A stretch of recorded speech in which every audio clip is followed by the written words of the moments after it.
На полигоне Мулино в Нижегородской области Российской Федерации 15 сентября 2021 года завершилось совместное стратегическое учение «Запад-2021». Практические действия войск прошли с 10 по 15 сентября на 9 полигонах в России и на 5 в Белоруссии.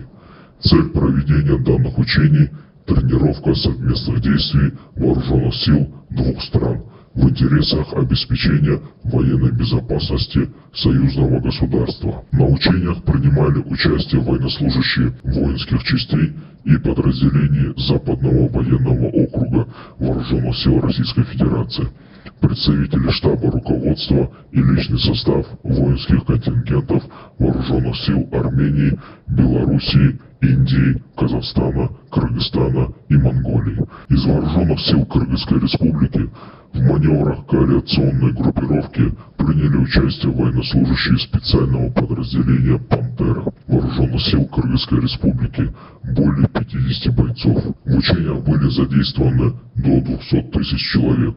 Воинские формирования отразили наступление, отработали действия по маневренной обороне, нанесли огневой удар и разгромили вклинившуюся группировку условного противника. За активной фазой учений на полигоне Мулино наблюдал сам президент Российской Федерации Владимир Путин.